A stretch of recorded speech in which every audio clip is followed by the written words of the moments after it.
नमस्कार दोस्तों, आप सभी का स्वागत है।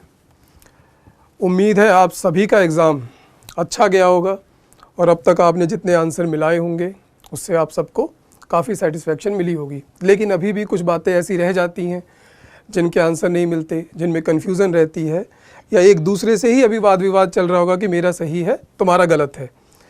तो इन सब चीज़ों को हम देखेंगे साइंस एंड टेक और करंट अफेयर में कि किस हिसाब से क्वेश्चन को एग्जामिनेशन हॉल के अंदर फॉलो करना चाहिए था, वहाँ पर क्या बातें ध्यान देने वाली थी और उनके आंसर किस प्रकार से वहाँ निकाले जाएं। अब यूपीएससी का सस्पेंस खुल चुका है, सबके पास क्वेश्चन पेपर है। अब उसके बाद तो उसकी कितनी भी डिस्कशन, कितना भी डिस्क्रिप्शन दे दिया जाए, अब सबके पास है। बात है कि उससे पहले, पेपर आने से पहले जो पूरे साल अब अप्रोच रखनी है वो कैसी रखी जाए और वहाँ एग्जामिनेशन हॉल में किन बिंदुओं पर ध्यान दिया जाए, उसी को मद्देनज़र रखते हुए हम आगे बढ़ेंगे और देखेंगे कि साइंस एंड टेक और करंट अफेयर में किस प्रकार के सवाल आए हैं, उनकी क्या अप्रोच होनी चाहिए थी। तो पहला प्रश्न देखते हैं। Some micro organisms can grow in environments with temperature above the boiling point of water.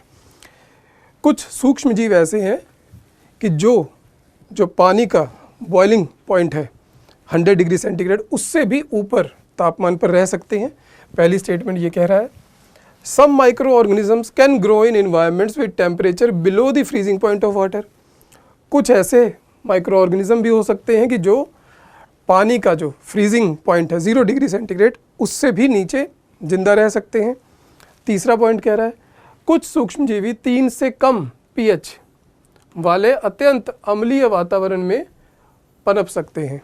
तो कुछ ऐसे भी हैं जो कि pH जिनका कि 3 होगा, एसिडिक होगा, वहाँ पर भी रह सकते हैं। ये प्रश्न पूछा गया है। तो माइक्रो ऑर्गेनिज्म वो ऑर्गेनिज्म जिनको हम आँखों से नहीं देख सकते, नंगी आँखों से, बैक्टीरिया है, फंगस है, कुछ उसमें आर्किया है, प्रोटिस्टा है, ये सब आपने कहीं ना कहीं पढ़ा होगा। अभी ये रिसेंटली भी इसलिए न्यूज़ में था क्योंकि जो भारत का डीप ओशन मिशन है जिसके लिए जैसे समुद्रयान कहा गया है, मत्स्य लॉन्च किया गया व्हीकल, वो 6000 मीटर नीचे जाएगा, वहाँ पर उसे जाकर पॉलीमेटेलिक नड्यूल निकालने हैं। वहाँ की बातें बहुत थी न्यूज़ में कि वहाँ पर क्या है। वहाँ पर कई सारी ऐसी चीज़ें थी कि हाइड्रोथर्मल वेंट्स थे जहाँ पर वो नड्यूल मिलेंगे। वहाँ की बहुत सारी बातें हो रही थी कि वहाँ पे बहुत सारे बैक्टीरिया हैं जो अलग तरीके से अपने जीवन को जी रहे हैं, जिसके बारे में पहले से ज्ञान ही नहीं था, जो फोटोसिंथेसिस ना करते हुए कीमोसिंथेसिस से जिंदा है। इन सब चीज़ों की बातें हो रही थी। और वहाँ पे टेम्परेचर क्या है, अबव 120 डिग्री है, कहीं कहीं फ्रीजिंग पॉइंट भी है, वहाँ पर भी जिंदा है। ये तमाम तरीके के दिए हुए हैं कि कहाँ कहाँ पर, वोल्केनो में भी रह सकते हैं, न्यूक्लियर प्लांट के पास भी रह सकते हैं। तो बैक्टीरिया एक ऐसी जगह है, ऐसी चीज़ है जो हर जगह रह सकता है। उसी के बारे में बात थी। एसिडिक में भी रह सकता है, इसे कहा जाता है एक्सट्रीमोफिलिक, कि बहुत ज़्यादा एक्सट्रीमिटीज़ हों तो वहाँ पर भी ये रह सकता है, एक्सट्रीमोफिलिक।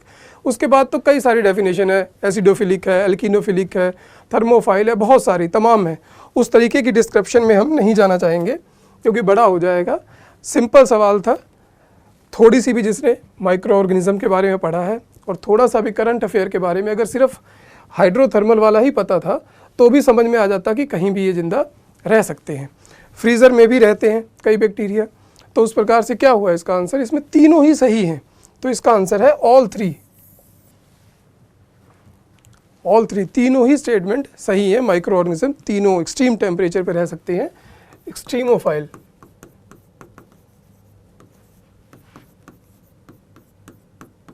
जो ब्रॉड टर्म है वो ये है। बढ़ते हैं अगले प्रश्न की तरफ। कुछ निम्नलिखित कथनों पर विचार कीजिए। कुछ छत्रकों मशरूमों में औषधीय गुण होते हैं। कुछ छत्रकों में मन प्रभावी साइको एक्टिव गुण होते हैं। मन प्रभावी का मतलब ऐसे ड्रग्स, ऐसी इसमें चीज़ें हैं कि जिसको हम अगर कंज्यूम कर लें तो हमारा दिमाग एक एक्टिव हो जाएगा, अलग तरीके से साइको एक्टिव हो जाएगा। जैसे कि हमने कोई ड्रग्स, जो हेरोइन, इस तरीके का कोई नशा कर लिया है, जो मेडिसिन आती हैं LSD वगैरह, इस तरीके का कोई नशा कर लिया है, उस तरीके का मन प्रभावी भी ये है। कुछ छत्रकों में कीटनाशी गुण होते हैं। कुछ इंसेक्टिसाइड हैं जिनसे कि कीटों को मारा जा सकता है। कुछ छत्रकों में जैव संदीप्तशील बायोल्यूमिनेसेंट गुण होते हैं। अब देखिए, आने के बाद क्वेश्चन तो बताना बहुत आसान है, उस वक्त कन्फ्यूज़न है, लेकिन फिर सारी बातें घूम फिर कर वही हैं कि है सब बेसिक ही। अगर बेसिक फंगस के बारे में पढ़ा जाए, उसके गुणों के बारे में पढ़ा जाए, तो ये सब समझ में आएगा, वहाँ पर सब डिस्कस होगा, धीरे धीरे ये वहाँ पर कर लिया जाएगा। वहाँ पर जैसे कि औषधीय गुण होते हैं, बहुत सारे लोग मशरूम खाते हैं, कई लोग कहते हैं इसमें बहुत प्रोटीन है, कोई इसको कहता है कि इसके अंदर एंटीऑक्सीडेंट है।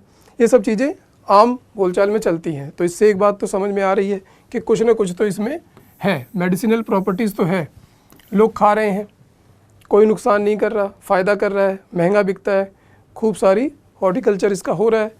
तो सम मशरूम्स हैव साइकोएक्टिव प्रॉपर्टीज़। कई बार हमने सुना है कि कुछ मशरूम खाने के बाद किसी को एलर्जी हो जाती है या इस तरीके की चीज़ें हो जाती हैं, तो इसका मतलब कहीं कहीं ये नुकसान भी करता है। तो वो इसमें आ जाएगा, इंसेक्टिसाइड वाले में, प्रॉपर्टीज़ में, उसमें देखेंगे कैसे आता है वो। उसी प्रकार से कई प्रकार के मशरूम हैं जो कि सदियों से लोग, जिस प्रकार से भांग है उसी प्रकार से जहाँ पर मशरूम ज़्यादा होते हैं उस तरीके के लोग इसको कब से यूज़ कर रहे हैं, साइको एक्टिव के लिए प्रॉपर्टीज़, मन प्रभावी। हेलुसिनेशन होता है इससे।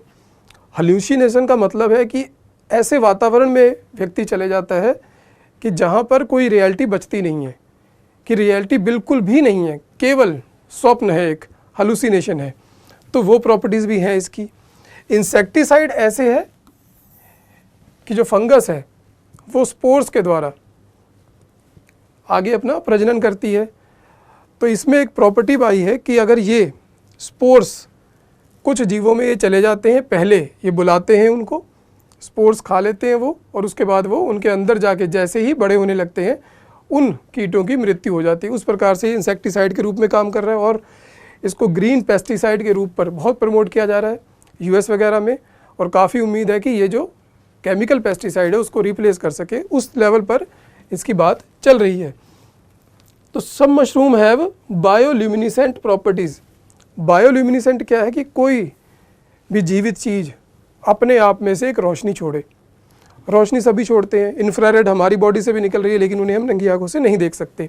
लेकिन कुछ जीवित चीज़ें ऐसी हैं कि जो अपने आप को इल्यूमिनेट करती हैं, बायोल्यूमिनेसेंट करती हैं, रात को चमकती हैं।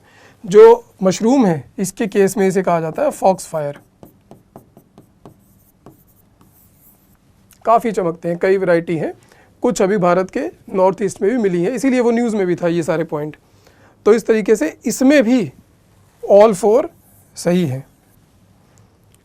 दिक्कत है रूल आउट वाले में थोड़ा आसान रहता था, 1 2 3, उसमें थोड़ा मुश्किल, इसमें बहुत मुश्किल है। इसमें आपको पूरा ज्ञान होना चाहिए, एक भी पॉइंट अगर नहीं आता है तो रूल आउट नहीं हो सकता। बहुत डिफ़िकल्ट लेवल हो गया है एग्जामिनेशन का। तो इसलिए क्या है कि बेसिक को बिल्कुल ध्यान से पढ़ना है ताकि उसमें जो बातें हैं वो हमें याद रह सकें। निम्नलिखित पर विचार कीजिए। एरोसोल, फोम एजेंट, अग्रिमंदक, स्नेहक, लुब्रिकेंट। 4 चीज़ों की बात हो रही है, एरोसोल की, फोम एजेंट की, फायर रिटार्डेंट्स और लुब्रिकेंट की। तो पूछ रहा है कि उपर्युक्त में से कितनों को बनाने में हाइड्रोफ्लोरोकार्बन प्रयुक्त होते हैं। अब हाइड्रोफ्लोरोकार्बन बहुत न्यूज़ में था। जो मॉन्ट्रियल प्रोटोकॉल के अंदर किगाली एग्रीमेंट हुआ उसको इम्प्लीमेंट करना था 2019 में, वो भारत ने भी उसको अडेप्ट किया है। उसके बाद कई सारे भारत ने टारगेट बनाए कि 2047 तक 80% इसको 85% इसको रिड्यूस करना है। 3-4 तरीक़ों से ग्रुप में कंट्रीज़ बांटेगी, उनको नहीं हम डिटेल में जाएंगे। तो ये न्यूज़ में था, हाइड्रोफ्लोरोकार्बन न्यूज़ में था, ये भले ही ना रहे हों, लेकिन जब कोई चीज़ न्यूज़ में है तो उसके बारे में सारा हमें जानना ही पड़ेगा। तो हाइड्रोफ्लोरोकार्बन क्या है, गैस है, HFC, जो कि मैन मेड है टोटली।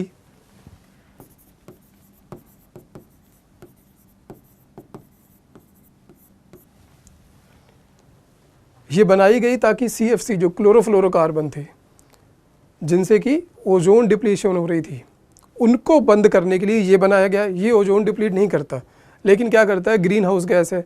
तो इसी के लिए किगाली एग्रीमेंट आया कि इसको भी धीरे धीरे रिड्यूस किया जाए और जो दूसरी गैस है उनको लाया जाए रेफ्रिजरेशन के लिए, ताकि ग्रीन हाउस गैस ना हो, इसलिए ये न्यूज़ में था। तो इसके फंक्शन देख लेते हैं। इसके फंक्शन क्या क्या यूज़ होगा। गैस है तो रेफ्रिजरेशन में तो यूज़ होगा ही होगा। एरोसोल में गैस यूज़ होती है, उसमें भी यूज़ हो रहा है ये। बाद में तो देखिए वो तो है ही कि हमें पता है, अब तो सब कुछ पता लग जाएगा, लेकिन है ये पढ़ाने वाली चीज़ें हैं, पढ़ी हैं कईयों ने, जिन्होंने पढ़ी हैं बताएंगे। कहाँ का है? एयर कंडीशनिंग में है, फोम एजेंट में है, इंसुलेशन के रूप में काम आता है, एसी में है, एरोसोल में है, और कहाँ पर है? फायर एक्सटिंग्विशर में भी है, सॉल्वेंट्स में भी है। कुछ सॉल्वेंट ऐसे हैं जिसमें उसकी आवश्यकता है और ये इंसुलेट करता है, फायर एक्सटिंग्विशर में काम आता है। तो ये सारी प्रॉपर्टीज़ तो इसकी हो गई। लेकिन जो लुब्रिकेंट है, लुब्रिकेंट क्या है?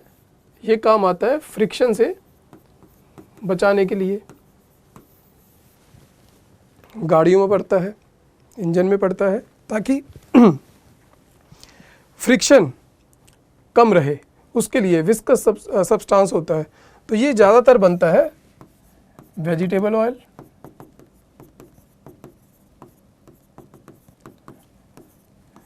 क्रूड ऑयल या मेटल ऑयल कह लें तो उनसे।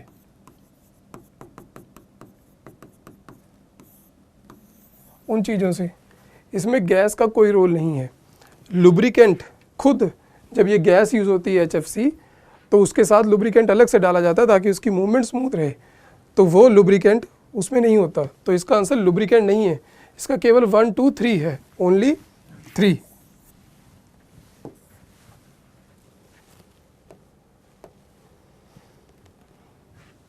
संसार का लगभग 3/4 कोबाल्ट, जो विद्युत मोटर वाहनों की बैटरी के निर्माण के लिए आवश्यक धातु है, किस देश द्वारा उत्पादित किया जाता है? फैक्चुअल क्वेश्चन है। इसका आंसर कांगो लोकतांत्रिक गणराज्य है, democratic Republic of the Congo. यहाँ से 70%, वर्ल्ड की ऑलमोस्ट 70% यहाँ से हो रही है, टॉप पर है ये, और सेकंड पर रशिया है। ये तो फैक्चुअल था, इसमें तो कोई है नहीं, पढ़ा होगा तो पता होगा, नहीं है तो नहीं पता। ये भी फैक्चुअल है, न्यूज़ में था। Reasons often mention in the news, तो नॉर्थ कीव इटूरी कहाँ है? War between Armenia and Azerbaijan, Nagorno Karabakh insurgency in Mozambique, Kherson and Zaporizhzhia dispute between Israel and Lebanon. ये लगभग सबको न्यूज़ में था, ये तो पता ही होगा। खेरासन और जैपोरिजा ये तो बहुत ज़्यादा न्यूज़ में था, यूक्रेन से रिलेटेड था। तो एक ऑप्शन तो अपनी कट ही रही है, ये वाली। और फिर दिक्कत यही है, ओनली 1 ओनली 2 वाली। अगर एक आधी रूल आउट करनी होती तो आसान हो जाता है, इसीलिए बहुत डिफ़िकल्ट होता जा रहा है पेपर। नगोर्नो कराबाख ये न्यूज़ में था 2 साल पहले। अजरबैजान और आर्मेनिया में डिस्प्यूट था टेरिटरी का, दोनों में युद्ध हुआ था, रशिया की मदद से उस युद्ध को संधि कराई गई थी, ये न्यूज़ में था। तो ये इसका आंसर नहीं है, ये भी गलत है, सिर्फ एक रह गया।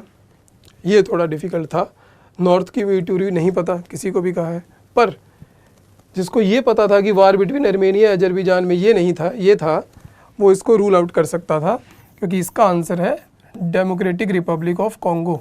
कॉन्गो खूब छा गया इस बार यूपीएससी की नज़रों में, तो वहाँ पर एक डिस्प्यूट चल रहा है टेरिटरी में, तो ये डेमोक्रेटिक रिपब्लिक ऑफ कॉन्गो में है। तो इसका क्या था आंसर? कोई भी नहीं था, नन। इजराइल ने कुछ अरब राज्यों के साथ राजनीतिक संबंध स्थापित किए हैं। देखिए करंट अफेयर में था ये, भले ही करंट अफेयर अब बिल्कुल रिसेंट का पूछ भी नहीं रहे, 2020, 19, 18 तक के करंट अफेयर आ रहे हैं। 2020 के पास न्यूज़ में था ये। अरब शांति पहल सऊदी अरब की मध्यस्थता से इजराइल और अरब लीग के बीच हस्ताक्षरित हुआ था, ये उससे पुराना था, ये इंटरनेशनल रिलेशन का है, ये करंट अफेयर का है। तो इजराइल ने क्या किया है, 2020 में अब्राहम अकॉर्ड हुआ था,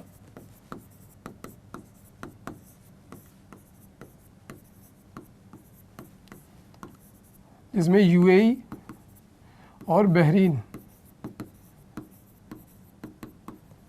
के साथ इजराइल ने अपने संबंध ठीक किए, क्योंकि वो बहुत दिनों से ख़राब है। जब से वो युद्ध हुआ था, जब गोलन हाइट सीरिया की उन्होंने ले ली थी, फ़लस्तीन का सारा वेस्ट बैंक वगैरह, गाज़ा वगैरह, उन सब का इशू था, तब से इज़राइल के अरब कंट्री से रिलेशन ख़राब है। लेकिन धीरे धीरे यूएस की मध्यस्थता से अब्राहम अकॉर्ड होता है, जिसमें कि इनके रिलेशन बनने शुरू होते हैं, और 1994 में तो जॉर्डन से भी बन गए थे इनके। इजिप्ट को भी अगर थोड़ा सा पार्ट माने, जो कि इधर आता है, तो इजिप्ट से भी रिलेशन है।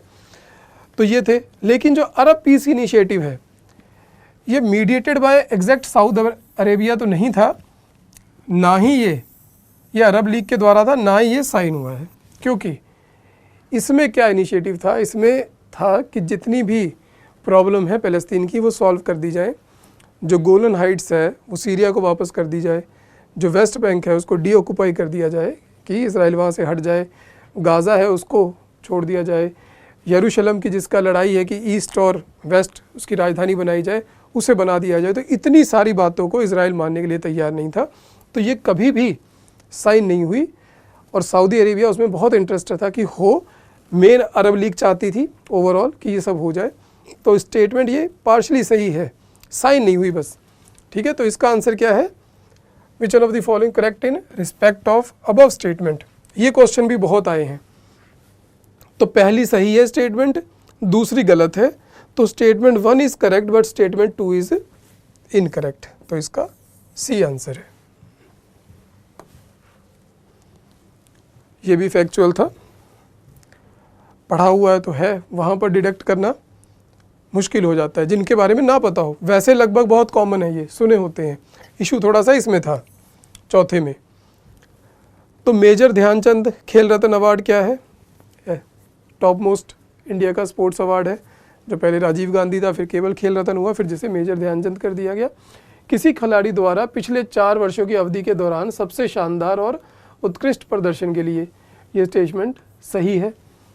अर्जुन पुरस्कार, किसी खिलाड़ी द्वारा जीवन काल की उपलब्धियों के लिए अर्जुन पुरस्कार हर साल मिलता है, नए नए खिलाड़ियों को मिलता है, उनकी आउटस्टैंडिंग परफॉर्मेंस के लिए मिलता है, ना कि रिटायर होने के बाद मिलता है। तो ये वाला गलत है। द्रोणाचार्य पुरस्कार नाम ही बताता है। द्रोणाचार्य कौन थे? गुरु थे। तो उन प्रतिष्ठित प्रशिक्षकों को सम्मानित करने के लिए जिन्होंने सफलतापूर्वक खिलाड़ी या टीमों का प्रशिक्षित किया है, तो उन गुरुओं को मिलता है जो टीमों को। इसमें एक ट्विस्ट है। अगर यूपीएससी 4 साल यहाँ पर लिख रही है, तो 4 साल तो यहाँ पर भी है। अब उनके दिमाग में क्या है नहीं कह सकते, वो इस बात को नहीं मानेंगे, उनके दिमाग में ये पॉइंट है या उन्होंने इसे जर्नल लिया है।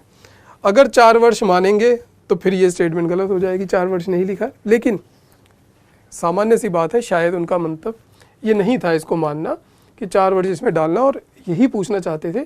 तो स्टेटमेंट ये ठीक है। तो 2 ठीक हो गई। तो राष्ट्रीय खेल प्रोत्साहन पुरस्कार खिलाड़ियों द्वारा रिटायर होने के बाद भी किए गए योगदान की सराहना करने के लिए, ये नहीं है, इसमें कई सारी हैं, 3-4 हैं।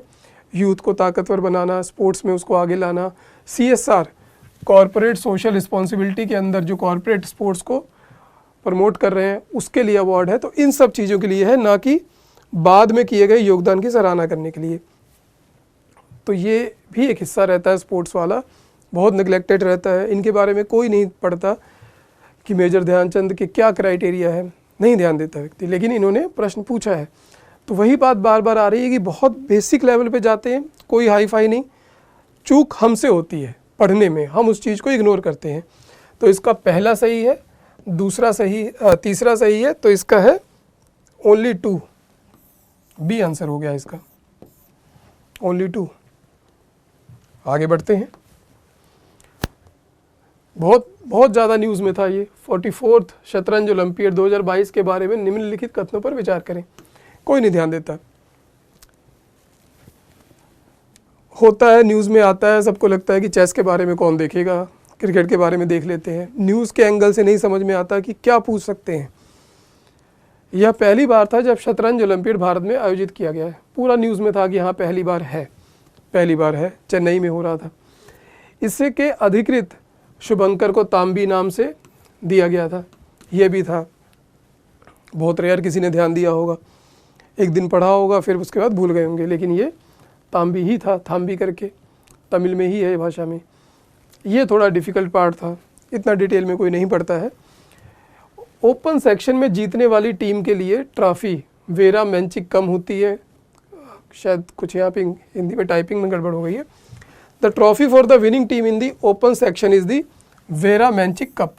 कोई ओपन सेक्शन है उसमें जिसमें कोई भी खेल सकता है, उसमें वेरा मैंचिक कप मिलता है। और जो trophy for the winning team in the women section है उसमें हैमिल्टन रसेल कप है।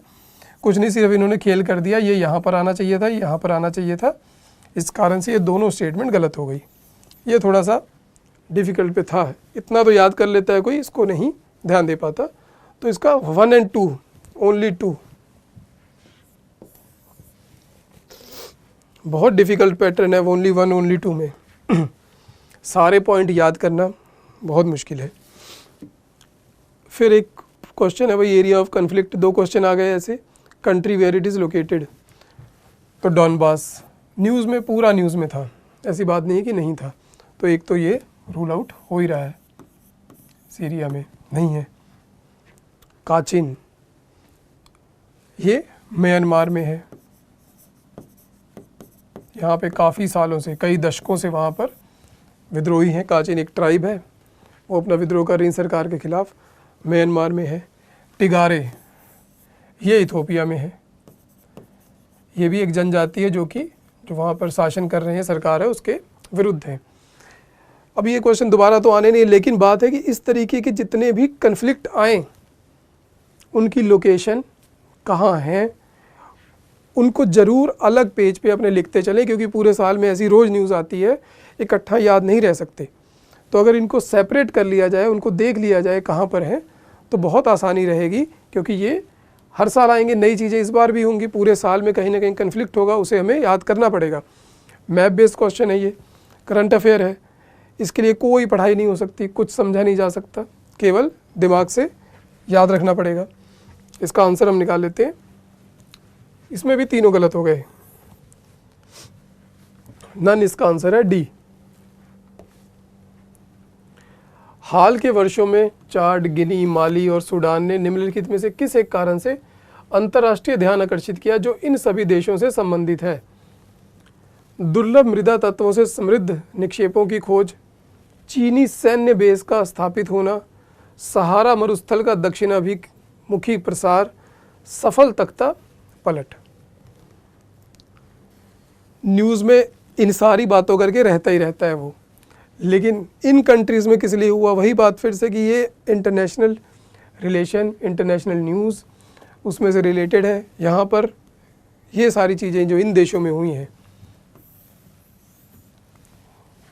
सक्सेसफुल कू जिसे कहते हैं, तख्ता पलट, ये हुआ है, ये भी फैक्चुअल था। तो इसका आंसर डी है। निम्नलिखित भारी उद्योगों पर विचार कीजिए। उर्वरक संयंत्र, तेल शोधक कारखाने, इस्पात संयंत्र। उपर्युक्त में से कितने उद्योगों के विकार्बनन में हरित हाइड्रोजन की महत्वपूर्ण भूमिका होने की अपेक्षा है? तो कह रहा है fertiliser plant, oil refinery, steel plant. Green hydrogen is expected to play a significant role in the decarbonising how many of the above industry. ये हैवी इंडस्ट्री हैं तीनों, इन सब में कह रहा है कार्बन यूज़ होता है। ग्रीन हाइड्रोजन क्या इन तीनों में डीकार्बनाइजिंग करेगा? या तो कार्बन यूज़ होता है, पहला सवाल ये है, होता है तभी वो करेगा। तो ये ग्रीन हाइड्रोजन, देखिए सबने ग्रीन हाइड्रोजन पढ़ा, तरह तरह से पढ़ा, लेकिन जो इस एंगल से ये पूछेंगे ग्रीन हाइड्रोजन, वो कोई नहीं पढ़ेगा। लेकिन हम देखते हैं कि जो नेशनल ग्रीन हाइड्रोजन मिशन का जो ऑफिशियल डॉक्यूमेंट था, जो ऑफिशियल PDF है, ये सारी बातें उसमें लिखी हुई हैं। तो बेसिक, फिर से बेसिक पे है, ये कहीं से नहीं घुमा रहे, कुछ नहीं पूछ रहे, सब लिखा हुआ है। ये उसी में से कटिंग ली गई है कि यहाँ पर लिखा हुआ है क्या करेंगे। देखिए, the mission will support replacement of fossil fuel based feedstock with renewable fuels and feedstock based on green hydrogen.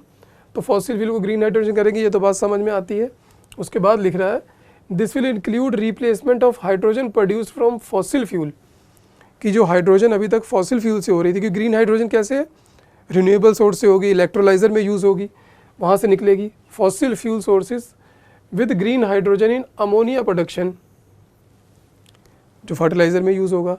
अभी तक क्या हो रहा था, हाइड्रोजन कहाँ से यूज़ किया जा रहा था, फॉसिल फ्यूल से। अब कहाँ कैसे होगा अमोनिया, ग्रीन हाइड्रोजन से। तो इसका मतलब फर्टिलाइज़र में कार्बन यूज़ हो रहा था और यहाँ से कार्बन को कम करेगा, डीकार्बनाइजेशन इसमें हो रहा है। एंड पेट्रोलियम रिफाइनिंग, पेट्रोलियम में भी हो रहा था।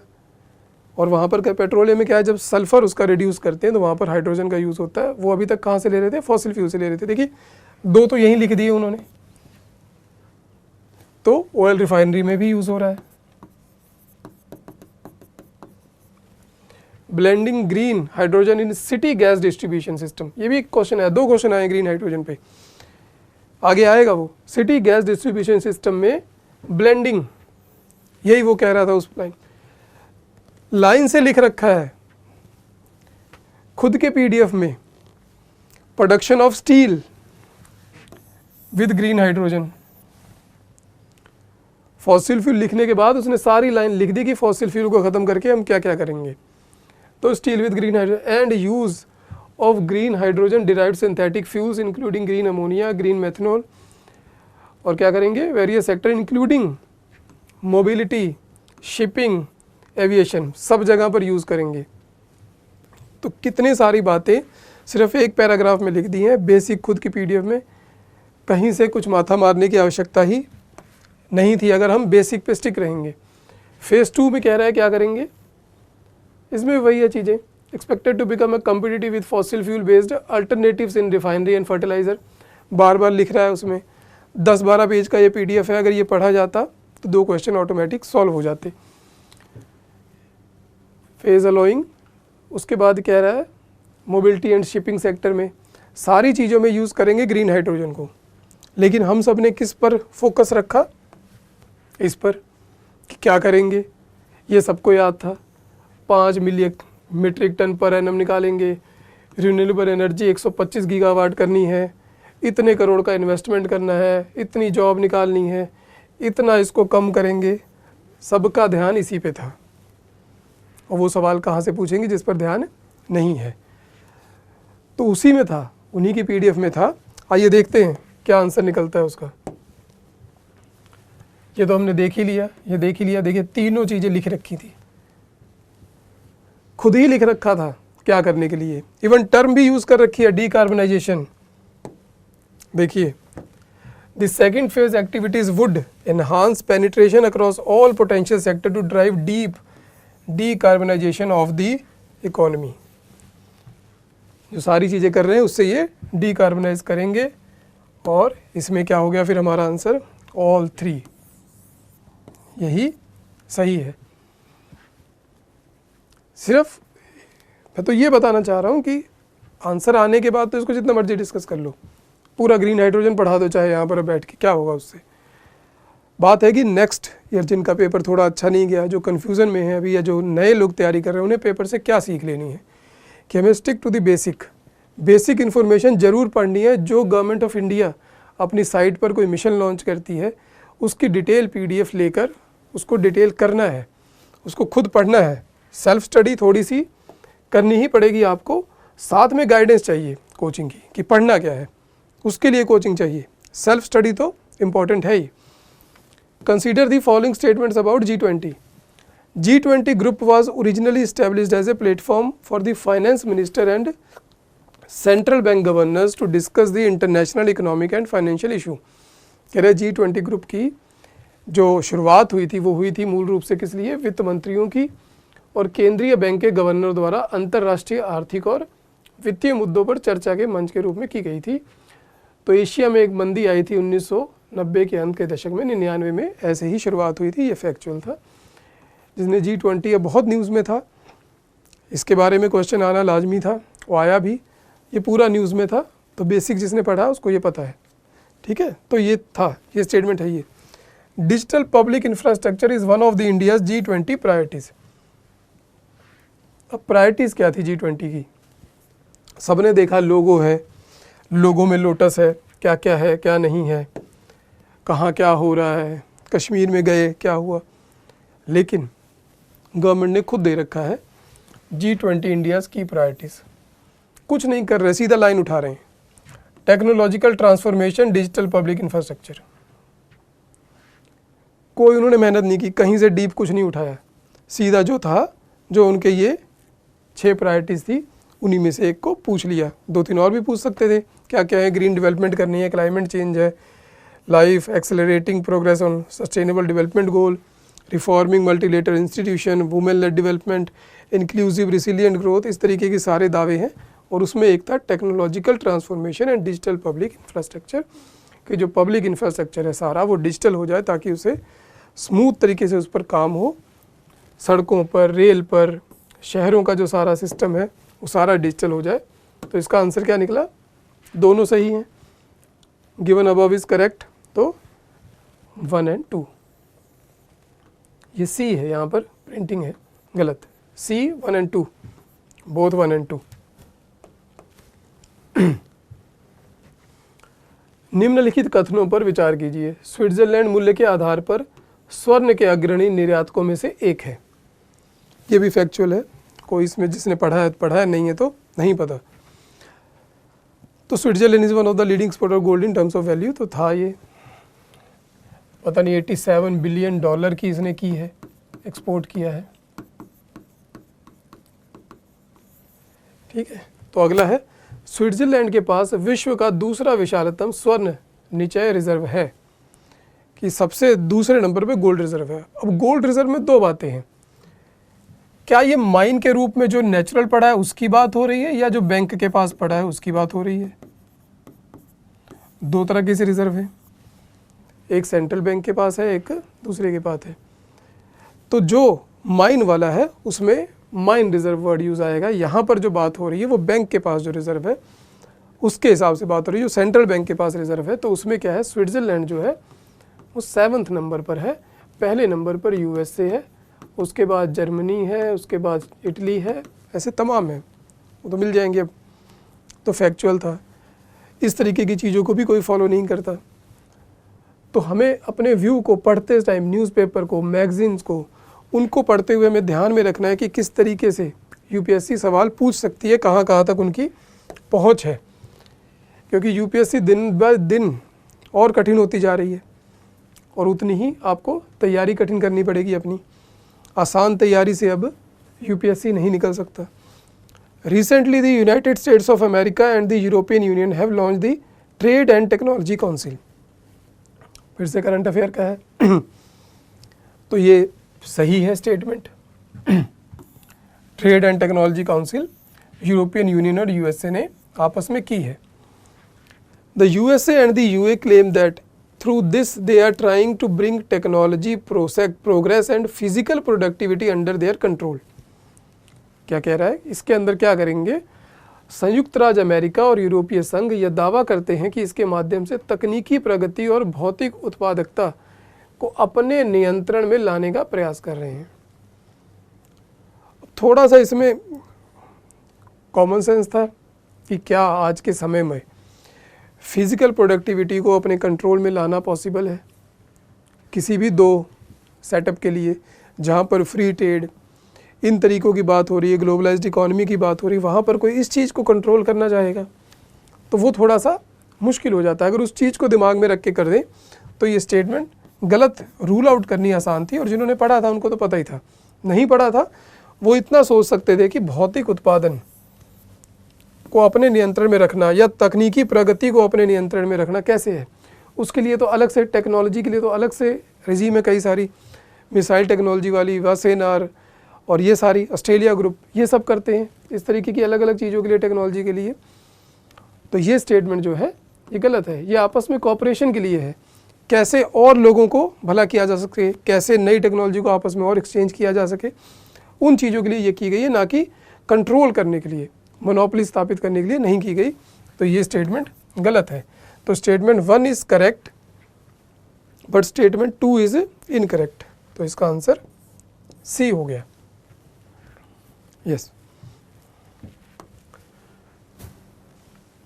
हाल ही में संयुक्त राष्ट्र के सभी देशों ने अंतर्राष्ट्रीय प्रवास के लिए अभी तक की पहली संविदा, सुरक्षित, व्यवस्थित और नियमित प्रवास के लिए वैश्विक संविदा global compact for safe, orderly and regular migration GSM अपनाई है। GSM में अधिकथित उद्देश्य और प्रतिबद्धताएं यूएन सदस्य देशों पर बाध्यकर हैं। जीएसएम अपने उद्देश्यों और प्रतिबद्धताओं के अंतर्गत आंतरिक प्रवास या आंतरिक रूप से विस्थापित लोगों के लिए भी कार्य करती है। 3 स्टेटमेंट दी हैं, बहुत कठिन ट्रांसलेट कर देते हैं। तो कहना क्या जा रहा है कि recently all the countries, United nation की जितनी भी कंट्रीज़ हैं इस वक्त 194 है, 5 है, जो भी है, उन्होंने सब ने अडॉप्ट कर लिया है फर्स्ट एवर जो पहला कॉम्पैक्ट हुआ है किसके लिए, international migration, the global compact for safe orderly and regularly migration. All nation ने कर लिया है। एक तो इसमें ये बात है, ये इंटरनेशनल माइग्रेशन के लिए है कि नहीं है, फैक्चुअल था, करंट अफेयर का था, पढ़ा था तो पता था।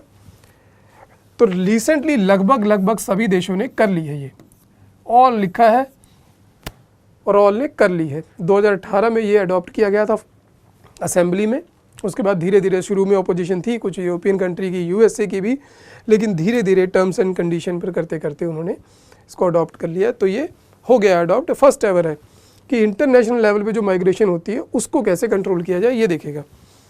The objectives and commitment stated in the GCM are binding on the UN member countries. है फैक्चुअल, पढ़ा हो तो पता हो, लेकिन अगर सोचा जाए कि ऐसी चीज़ें कि माइग्रेशन से संबंधित है कि किस देश में कितने लोग रहेंगे, उनका पॉपुलेशन जो डेमोग्राफिक सिस्टम है वो कैसे सुरक्षित रखा जाए, कितनी नौकरी हमारे लोगों को मिलनी चाहिए, कितनी दूसरों को, तो बाइंडिंग कैसे हो सकती है। अगर बाध्यकारी होगी तब तो इंडिया के सभी सारे लोग जाके अमेरिका में बसने लगेंगे। तो अगर उनको रेगुलेट करना है तो बाइंडिंग नहीं है, अपने अपने देश पर छोड़ा गया है किस तरीके से आप वहाँ पर मैनेज करें, लेकिन स्मूथ माइग्रेशन होने दो उसको, तो बाइंडिंग नहीं है। तीसरी क्या है, the GSM addresses internal migration और internally displaced people also in the objectives and commitment. फिर से ये देश के किसी भी देश के आंतरिक मसलों पर चला जाएगा कि इंटरनली डिस्प्लेस क्यों हुए, कहाँ पर क्यों दंगे हुए, किस लिए हो गया। तो जो लोकल पॉलिटिक्स है, डोमेस्टिक पॉलिटिक्स है, वो इंटरनेशनल पॉलिटिक्स से रिलेट हो जाएगी। जो डोमेस्टिक इशू हैं वो सारे इंटरनेशनल इशू बन जाएंगे। इसलिए ऐसी चीज़ भी हो पाना मुश्किल है। इंटरनली डिस्प्लेस्ड के लिए नहीं है, किसके लिए है, केवल इंटरनेशनल माइग्रेशन के लिए है। तो इसका दूसरा और तीसरा भी गलत है। तो how many of the above statement correct है? ओनली 1, एक ही करेक्ट है, ओनली 1। वॉल्बेचिया पद्धति का कभी कभी निम्नलिखित में किसी एक के संदर्भ में उल्लेख होता है। ये वॉल्बेचिया न्यूज़ में भी था रिसेंटली। तो क्या है ये? मच्छरों से होने वाले विषाणु रोगों के प्रसार को नियंत्रित करना, शेष शस्य से संवेष्टन सामग्री पैकिंग मटेरियल बनाना, जैव निम्नीकरणीय प्लास्टिकों का उत्पादन करना, जैव मात्रा के ऊष्म रासायनिक रूपांतरण से बायोचार का उत्पादन करना।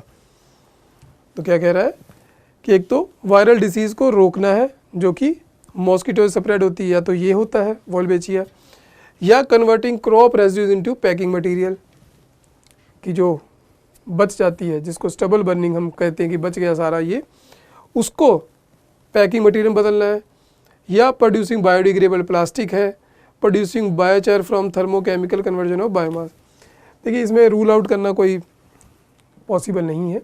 इसमें जो पता है वही है। वॉल्बेचिया मेथड क्या है? Controlling the viral disease spread by mosquitoes. वो कैसे करना है? क्या है कि वॉल्बेचिया एक बैक्टीरिया है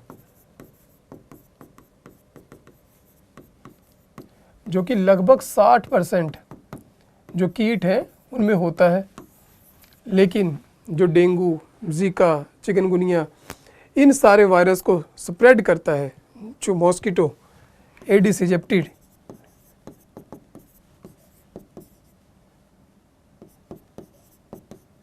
उसी में नहीं है ये। और ये जहाँ होता है तो ये जो दूसरा वायरस है उसकी स्प्रेड को रोकता है। तो इसमें ये प्लानिंग किया गया है कैसे ना करके ये जो बैक्टीरिया है, वॉल्बेचिया बैक्टीरिया है, उसको एडिस इजिप्टी पर थोप दिया जाए, उसमें इंसर्ट कर दिया जाए, और धीरे धीरे इन सारे मॉस्किटोज़ को एक नॉर्मल वाइल्ड पॉपुलेशन में छोड़ दिया जाए, ताकि धीरे धीरे सारी पॉपुलेशन के अंदर क्या हो जाए, ये वॉल्बेचिया आ जाए, और इससे क्या होगा, जो स्प्रेड है जो डेंगू का, जो इन सब बीमारियों का, जीका का, चिकनगुनिया का, ये काफ़ी हद तक कंट्रोल हो जाएगा। तो वर्ल्ड मलेरिया प्रोग्राम के अंतर्गत ये चलाया गया है। इसमें लिखा गया कि जैसे ये है दोनों, मेल मॉस्किटो है और फीमेल मॉस्किटो है, दोनों जो अंडे इससे होंगे वो पैदा ही नहीं होंगे, वो आगे फूटेंगे ही नहीं, तो मच्छर ही नहीं बनेंगे आगे, तो स्प्रेड कैसे होगा। या फिर वो कह रहा है कि दोनों अगर वो होंगे पॉजिटिव तो सब में वॉल्बेचिया आ जाएगा नीले रंग का, फिर से स्प्रेड में रोक लेंगे वो। उसी प्रकार से अगर मेल नहीं है वॉल्बेचिया वाला, फीमेल है, तो भी क्या होगा, सारे अंडे वॉल्बेचिया वाले होंगे। तो इस प्रकार से वर्ल्ड मलेरिया प्रोग्राम के अंदर मलेरिया इरेडिकेशन के लिए, जो कि ट्रॉपिकल कंट्रीज़ में एक गंभीर बीमारी है, भारत जैसे देश में, अफ्रीका में, उन सब के लिए, इसके लिए रोकने के लिए है वॉल्बेचिया पद्धति। तो इसका आंसर है पहला। एरियल मेटाजेनोमिक्स निम्नलिखित में से किस एक स्थिति के सबसे सही निर्दिष्ट करता है। दो शब्द हैं इसमें, एरियल, मेटाजेनोमिक्स। एरियल तो सब समझ रहे हैं कि हवा है, हवा में कुछ होगा, जो भी होगा हवा में होगा, समझे। मेटाजेनोमिक्स, अब ये एक टर्म थी, बेसिक टर्म जीनोमिक्स की, मेटाजेनोमिक्स पता होगी तो ये आंसर अपने आप इसका निकल आएगा। मेटाजेनोमिक्स में क्या है कि एक पर्टिकुलर जगह से सैंपल लिया जाता है डीएनए का। ये क्या है, कलेक्शन ऑफ सैंपल है, कलेक्शन ऑफ डीएनए है, किसका, कई सारे माइक्रोब्स का, स्पेशली ह्यूमन स्किन से भी लिया जा सकता है, ह्यूमन का भी लिया जा सकता है, लेकिन रूटीन में मेटाजेनोमिक्स कि एक जगह से कई सारे सैंपल ले लिए गए माइक्रोब्स के, और फिर क्या किया गया, उसको चेक किया गया, पता लगा उनके क्या क्या पैटर्न है, सबके कौन कौन सी इनमें डिजीज़ हो सकती हैं, उनके बारे में सारी उनकी जीनोमिक रिसर्च की गई एक जगह से करके सबकी। मेटाजीनोमिक्स में एक पर्टिकुलर स्पीसीज़ की नहीं हो रही है, सबकी हो रही है, क्लस्टर है कई सारों की। तो मेटाजीनोमिक्स जो बेसिक है ये है कि एक जगह से सैंपल कलेक्ट करके और उसकी सबकी स्टडी की जाए, उनके डीएनए की। अब एरियल मेटाजीनोमिक्स में क्या होगा उसको देख लेते हैं। जिसे मेटाजीनोमिक्स पता था वो कर लेगा। Collecting DNA samples from air in habitat at one go, एक बार में ही सैंपल एक हैबिटेट से, हैबिटेट क्या है, एक पूरी एक जगह जहाँ पर काफ़ी सारा एक इकोसिस्टम हो वहाँ पर। Understanding the genetic makeup of avian species of habitat, कि जो उड़ने वाले पक्षी हैं, या पक्षी तो उड़ते ही हैं, तो जो पक्षी हैं उनके बारे में डाटा इकट्ठा करना उसे कहा गया है। Using airborne devices to collect blood sample from moving animal, क्या जानवर चलता जा रहा है, ऐसी मशीन हमने बना ली कि तुरंत उसका ब्लड सैंपल ले आया, तो ऐसी बात कह रहा है। Sending drones to the inaccessible areas to collect plant and animal sample from land surface and water bodies, तो ड्रोन भेज के सैंपल मंगा ले। लेकिन मेटाजेनोमिक्स जो टर्म है, अगर ये पढ़ी हो और जो इसका मतलब है, उससे केवल एक ही ऑप्शन निकल रही है, a, collecting DNA samples from air in a habitat at one go. और एयर में डीएनए होता है, हम जैसे छींकते हैं, पसीना निकल रहा है, कोई थूक रहा है, तो उसमें क्या है, हमारे सेल जा रहे हैं, सेल जा रहे हैं तो सेल में डीएनए भी जा रहा है। तो इस प्रकार से सारे जीव जो हैं डीएनए को एयर में छोड़ रहे हैं, एनवायरनमेंट में छोड़ रहे हैं, तो उसी को कलेक्ट किया जा सकता है एयर से, हैबिटेट एंड वन गो, वही है एरियल मेटाजेनोमिक्स। तो बेसिक टर्म के हिसाब से उन्होंने सवाल पूछा, माइक्रो सैटेलाइट डीएनए निम्नलिखित में से किस एक मामले में प्रयोग किया जाता है। प्राणी जात की विभिन्न जातियों के बीच विकास परक संबंधों का अध्ययन करना, स्टेम कोशिकाओं को विविध प्रकार्यात्मक ऊतकों में रूपांतरित होने के लिए उद्दीप्त करना, उद्यान कृषि के पादपों के कॉलोनी प्रसार का संवर्धित करना, किसी समष्टि में श्रृंखलाबद्ध औषध परीक्षण कर औषधों की प्रभावकारिता का आकलन करना। बहुत सारी कठिन सी स्टेटमेंट दे दी है, जिसको एग्जामिनेशन हॉल में पढ़ना ही कठिन हो जाता है, फिर आंसर निकालना उससे भी मुश्किल है। तो क्या कह रहा है, एक तो studying the evolutionary relationship among various species of fauna, कि जो विभिन्न जंतु हैं वो कैसे इवॉल्व हुए, उनके बीच में क्या संबंध है, उसको स्टडी करना इसका मतलब है क्या है। या जो स्टेम सेल थेरेपी है किस प्रकार से आज आगे बढ़ रही है, उसके लिए स्टिमुलेट करेगी ताकि वो transform into diverse functional tissue, कि नया टिश्यू बन जाए, कि माइक्रोसैटेलाइट डीएनए डाला और इसने नया टिश्यू बना दिया, या इसलिए है। Promoting clonal propagation of horticulture plants, एक ही तरह के फटाफट से प्लांट कर दें ताकि जिसमें पेस्टिसाइड ना लगे, क्योंकि एक दूसरे क्लोन है, एक बना लिया गया जिसमें पेस्टिसाइड की ज़रूरत नहीं है, पेस्ट नहीं लगेंगे, तो उसका प्रोपेगेशन कर दें। या फिर efficacy of drugs bye conducting series of drug trials in the population. सारी स्टेटमेंट अलग हैं, लेकिन ड्रग की एफिकेसी या ड्रग का ट्रायल कैसे हो सकता है इससे, डीएनए से। माइक्रोसैटेलाइट डीएनए खुद एक अपने आप में टर्म है। माइक्रोसैटेलाइट क्या है, डीएनए टर्म है, उसे देख लेते हैं। डीएनए का एक छोटा सैंपल, माइक्रो का यही मतलब हुआ, सीधी भाषा में समझ लेते हैं। छोटे सैंपल में क्या होगा, न्यूक्लियोटाइड होंगे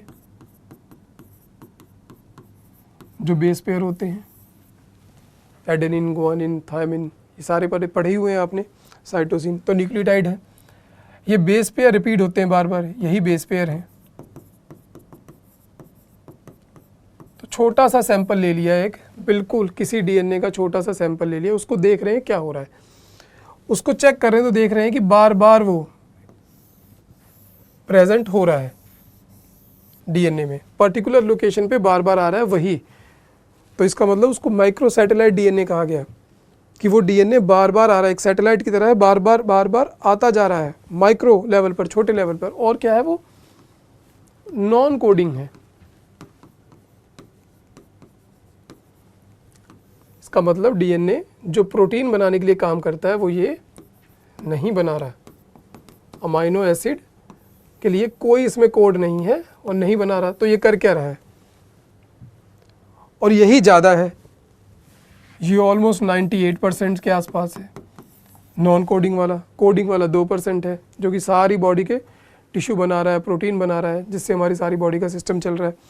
तो ये नॉन कोडिंग है। तो ये किस लिए काम आ रहा है, ये आ रहा है जीन एक्सप्रेशन के लिए। ये बता रहा है कैसे कैसे सारे जीन्स पीछे से चले आ रहे हैं, इनहेरिटेंस पैटर्न, कि किस प्रकार से पीछे पूर्वज थे, कहाँ कहाँ से आए हैं, क्या क्या आज तक इंटरेक्शन हुई है। और इसीलिए ये नॉन कोडिंग होने के कारण और कहाँ भी काम आता है, क्रिमिनोलॉजी में भी काम आता है, क्राइम सीन पे भी काम आता है। तो ये माइक्रोसैटेलाइट डीएनए है, ये भी बेसिक जो जीनोमिक साइंस है उसके अंदर था। इसको देख लेते हैं।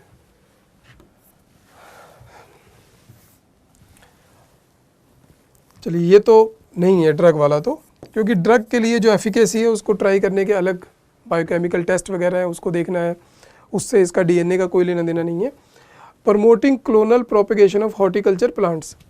अब ये टिश्यू को तो कुछ, अमाइनो एसिड को तो कुछ कर ही नहीं रहा है, ये क्या कर रहा है, जीन एक्सप्रेशन को कर रहा है, कि कैसे इनहेरिटेंस चली आ रही है उन सब चीज़ों को कर रहा है, तो ये भी नहीं है।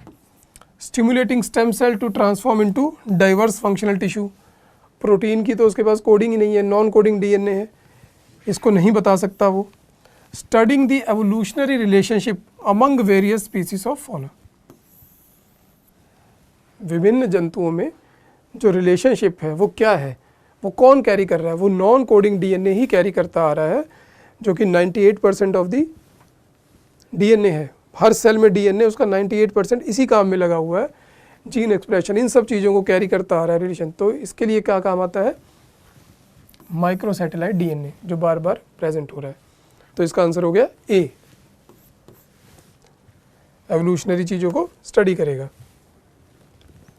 अनीमिया मुक्त भारत रणनीति के अंतर्गत की जा रही व्यवस्थाओं के संदर्भ में निम्नलिखित कथनों पर विचार कीजिए। न्यूज़ में है, प्रोग्राम है इंडियन गवर्नमेंट का, पता होना चाहिए।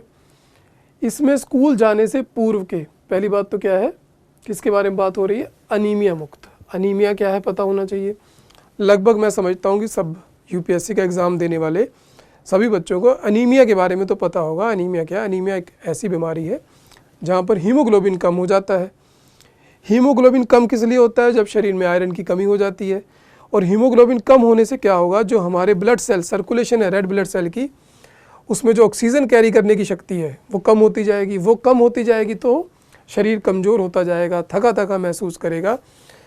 और 6 नॉर्मली 12 से 15 होता है, अगर 6 तक पहुंच जाए तो उसके बाद खून चढ़ाने की ज़रूरत पड़ती है, और उससे भी कम हो जाए तो मृत्यु तक हो सकती है। और इसके बहुत सारे प्रभाव तो और सारे हैं जिनको हम अभी आगे देखेंगे। तो अनीमिया ऐसी बीमारी है और इतनी आसानी से इस पर काबू पाया जा सकता है कि आप सोच भी नहीं सकते। तो उन्हें देखते हैं कि क्या कैसे मुक्ति पाना चाह रहे हैं और क्या ये ऑप्शन सही है। इसमें स्कूल जाने से पूर्व के प्री स्कूल बच्चों, किशोरों और गर्भवती महिलाओं के लिए रोग निरोधक कैल्शियम पूरकता प्रदान की जाती है। अब देखिए, पहली बात, अनीमिया हो किससे रहा है? आयरन की कमी से, और ये कैल्शियम बांट रहे हैं, तो ये नहीं हो सकता है। पहली स्टेटमेंट तो गलत है ही, पढ़ते ही गलत है। कैल्शियम सप्लीमेंटेशन नहीं है, आयरन सप्लीमेंटेशन है। दूसरी, it runs a campaign for delayed cord clamping at the time of child birth. ये कह रहा है कि इसके अंदर एक कैंपेन चलाई जा रही है कि जब बच्चा पैदा होता है, जो कि देरी से रज्जू बंद अम्बलाइकल कॉर्ड होती है जिससे कि बच्चा माँ से जुड़ा होता है, जो उसके जब तक वो गर्भ में रहता है उसका जो सारा पोषण आता है जिसके थ्रू आता है, जब वो बच्चा पैदा होता है उसको तुरंत नहीं काट देते। पहले तो इस चीज़ के लिए अभियान चलाया गया कि इसको साफ औजार से काटा जाए, नहीं तो वहीं टेटनस हो जाता था, बच्चों की वैसे ही मृत्यु हो जाती थी। फिर इसके लिए कह रहा है अब चलाया गया कि उसको थोड़ा सा देरी से करो, कि पैदा होने के बाद जैसे ही बच्चा बाहर निकला तो 1-2 मिनट तक उसको चलने दो चीज़ को, उसके बाद उसको काटो। तो उससे क्या होगा कि बच्चे में जो खून है उसका पैदा होने के समय ही कम नहीं हो जाएगा। ऐसा क्यों नहीं हो जाएगा? क्योंकि 6 महीने तक बच्चों को सिर्फ माँ का दूध दिया जाता है, कुछ बाहर से देना नहीं है। तो कोशिश है कि उसी वक्त रोक दिया जाए, ये कहना चाह रहा है। ठीक है। It provides for periodic deworming of children and adolescent, कि बार बार जो बच्चे हैं एडोलसेंट में मेल फीमेल दोनों हैं, चिल्ड्रन में मेल फीमेल दोनों हैं, यहाँ तक केवल महिलाओं की बात नहीं हो रही है, किशोरों की बात हो रही है। तो कृमि मुक्ति की जाती है। देख लेते हैं करते हैं कि नहीं। इसमें मलेरिया, हीमोग्लोबिनोपैथी, मलेरिया से भी क्या है, काफ़ी खून की कमी हो जाती है, आयरन की अब्जॉर्प्शन को कम कर देता है वो शरीर में।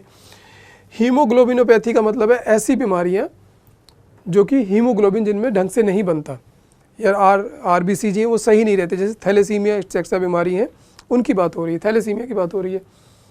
फ्लोरोसिस भी एक बीमारी है जिसकी वजह से अब्जॉर्प्शन कम हो जाती है आयरन की। पर विशेष ध्यान देने के लिए 7 स्थानिक बस्तियों में एनीमिया के गैर पोषण कारणों की ओर ध्यान दिलाना शामिल है। तो पहली हमने रूल आउट कर दी है कि गलत है, आयरन देना है। अब तीनों को देख लेते हैं। इसमें भी जो इंडियन गवर्नमेंट का खुद का लोगो बना रखा है, जिसको प्रमोट कर रहे हैं, आंसर उसी में लिखा हुआ है। 6x6 स्ट्रेटजी है इनकी। चिल्ड्रन को देते हैं, इतनों को देते हैं, एडोलसेंट में दे रहे हैं, ये दे रहे हैं, ये दे रहे हैं, लैक्टेटिंग मदर को दे रहे हैं। आयरन सप्लीमेंट करना है, साफ ही लिखा है, कैल्शियम की बात नहीं है। डी वार्मिंग करनी है, देखिए क्लियरली लिखा हुआ है। तीसरी इंटरवेंशन में intensified year round behaviour change, communication campaign, solid body smart mind, including ensuring delayed cord clamping. कहीं अंदर से नहीं पूछ रहे, कोई ऐसा नहीं है कि छुपा के रखा हुआ, पेज पे लिख लिख के चिल्ला के बता रहे हैं कि पढ़ लो, यही है डिलेड कॉर्ड क्लैंपिंग। ठीक है। उसके बाद और सारे भी हैं मेथड। जो एक पूछा गया है वो ये है, addressing non nutritional causes of anaemia in endemic pockets with special focus on malaria, haemoglobinopathy and fluorosis. तो इसके लिए है ये 6 इसकी इंटरवेंशन है। Iron folic acid, fortified food, जितना भी सरकार हेल्थ प्रोग्राम में देती है उसके अंदर आयरन फोर्टिफाइड होना चाहिए, मतलब आयरन की उसमें अलग से एडिशन की जाए, उन चीज़ों को उनमें दी जाए, और अनीमिया के टेस्ट वगैरह किए जाएं, ये सब चीज़ें केयर ट्रीटमेंट की जाए। तो इसके हैं, लेकिन कहने का भाव कि छुपा के नहीं पूछ रहे, सीधा एक ही पेज था, अनीमिया मुक्त भारत बहुत न्यूज़ में है, दिन भर चिल्लाती है सरकार, और साफ साफ लिखा हुआ है। तो यहाँ पर क्या बना इसका आंसर? देखिए पूरी की पूरी लाइन उठा रखी, कुछ हेरफेर नहीं किया, एंडेमिक पॉकेट से लेके सब कुछ लिखा हुआ है। तो ये भी सही है, ये भी सही है, ये भी सही है। तो ओनली 3 सी आंसर है इसका।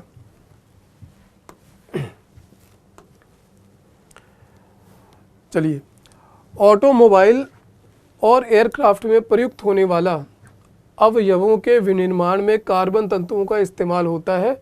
कार्बन तंतु एक बार प्रयुक्त होने पर पुनः चक्रित नहीं किए जा सकते। कार्बन फाइबर की बात कर रहा है। Carbon fibres are used in manufacture of components used in automobile aircraft. Carbon fibre once used can not be recycled.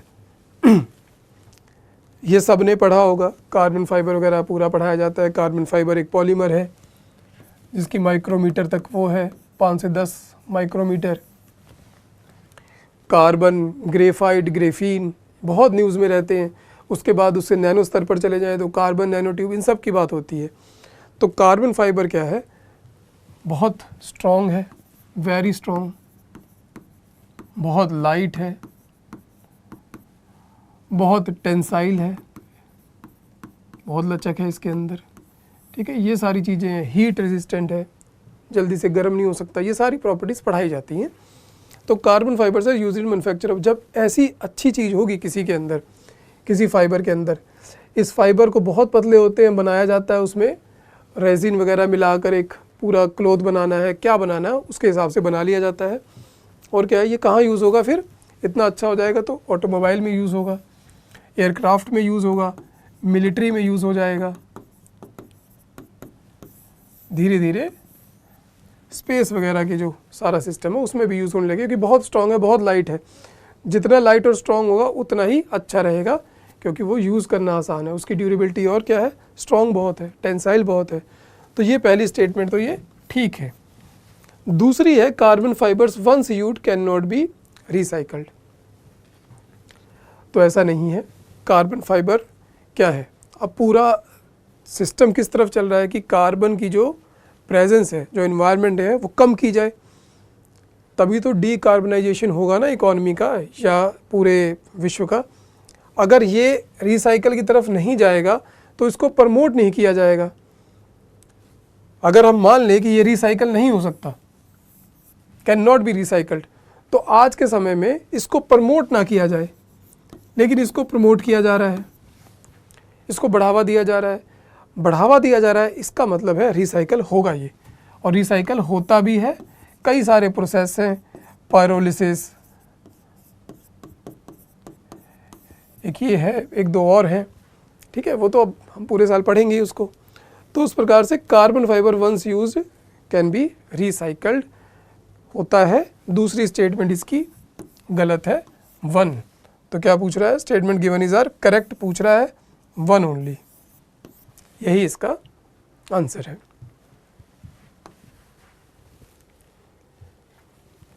निम्नलिखित क्रियाओं पर विचार कीजिए। कौन सी क्रियाएं हैं?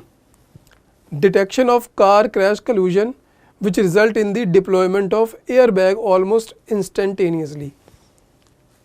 किसी की बात कर रहा है, क्या एक्शन होता है? कह रहा है कि जैसे ही कार में कुछ होता है वो डिटेक्ट कर लेता है और क्या हो जाता है, एयर बैग खुल जाता है। ये हम रोज़ देखते हैं, लेकिन कैसे होता है नहीं देखते। यही वो चाहते हैं कि हम देखें, रोज़मर्रा की ज़िंदगी में जो चीज़ कर रहे हैं उस पर ध्यान दें। Detection of accidental free fall of A laptop towards the ground which result in the immediate turning of the hard drive. कि ये मान के चलिए आप स्टेटमेंट सही कह रहा है, यहाँ पर स्टेटमेंट के ऊपर सवाल नहीं है, क्वेश्चन नीचे है। तो एक्सीडेंटल जैसे ही लैपटॉप गिरने लगा, ये कह रहा है तुरंत उसको पता लग जाएगा और हार्ड ड्राइव बंद हो जाएगी, ताकि उसका जो डाटा है वो सेव रह जाए, उसको नुकसान ना पहुंचे। Detection of the tilt of the smartphone which result in the rotation of display between portrait and landscape mode. कि हम फ़ोन घुमाते हैं और पूरे एंगल चेंज कर लेते हैं, यूट्यूब चलाते हैं तो ऐसे देख लेते हैं, और मैसेज करते हैं तो ऐसे कर लेते हैं। तो वो कैसे हो रहा है, कौन सी ऐसी चीज़ है ये सारा कर रहा है, हम सब यूज़ करते हैं, लेकिन कर क्या रहा है। तो ये कह रहा है in how many of the above action is the function of accelerometer required. कह रहा है एक्सीलरोमीटर है एक, किस में रिक्वायर्ड है? अब एक्सेलेरोमीटर क्या है?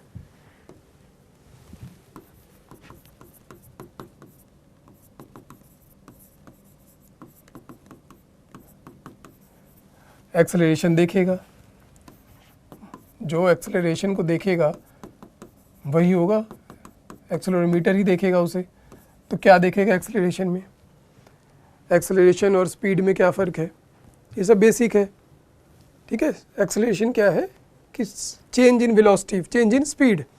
एक स्पीड से जा रहे हैं, हम 30 पे चल रहे थे, एकदम से 40 पे पहुँचे, तो वो चेंज आया जो वो एक्सेलरेशन थी उसकी एक, उसी को नापा जाता है। तो एक्सेलरेशन कितनी हुई, चेंज क्या आया, उसको नापने के लिए क्या है? एक्सेलेरोमीटर है। दो तरीके की एक्सेलरेशन रहती है बॉडी पर, कहते हैं एक स्टैटिक रहती है, एक डायनामिक। एक सदैव लग रही है, एक बदलती जा रही है। स्टैटिक में ग्रेविटी हो गई, फ्रिक्शन हो गई, ये हमेशा है। अभी मैं खड़ा बात कर रहा हूँ, दोनों मेरे ऊपर लग रही हैं फोर्सेस, एक्सेलरेशन फोर्स। एक नीचे खींच रही है, एक दूसरी मुझे उड़ने नहीं दे रही है ऐसे, तो स्टैटिक है। डायनेमिक, डायनेमिक की बात हो रही है। अब जो तीनों चीज़ें हमने देखी, क्या वो डायनेमिक है? क्या वो एकदम से हो रही हैं चीज़ें? देख लेते हैं उनको दोबारा।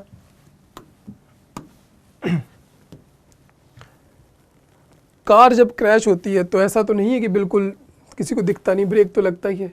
तो सडन डेक्सेलरेशन कि हमने एकदम से स्पीड कम हुई, और उस चीज़ को वो नोटिस करेगा, इलेक्ट्रॉनिक डिवाइस है, और क्या करेगा, वो बता देगा कि अब वो समय आ गया है कि इसको खुलना पड़ेगा। एक्सेलरेशन जैसे ही कम होगी, वाइब्रेशन को भी ये रीड करता है एक्सेलरोमीटर, और इस वजह से क्या होगा, ये काम करेगा, एक्सेलरोमीटर यहाँ पर काम करेगा। कार क्रैश के टाइम पर क्या होगा, खुल जाएगा उसी से। Detection of accidental free fall, free fall होगा तो ग्रेविटी के उससे एक्सेलरेशन में चेंज आ गया उसका। ऐसे स्टेबल था, एकदम से गिर गया, चेंज आ गया, तो क्या होगा, उसे फिर से एक्सेलरोमीटर को पता लग जाएगा कि कुछ हो रहा है, और वो अपना काम शुरू कर देगा, क्योंकि इलेक्ट्रॉनिक डिवाइस है, सेंसर लगे हुए हैं, और वो शुरू हो जाएगा। Detection of the tilt of smartphone which result in the rotation of display between portrait, वो भी हम झटके से तुरंत के तुरंत करते हैं। इन सब चीज़ों में एक्सेलरोमीटर लगा होता है, तीनों में ही लगा है, क्योंकि वो चेंज इन एक्सेलरेशन को देख रहा है, और एक्सेलरोमीटर का काम भी यही है, चेंज इन एक्सेलरेशन को देखना। तो इसका आंसर है ऑल दी थ्री, तीनों स्टेटमेंट सही है।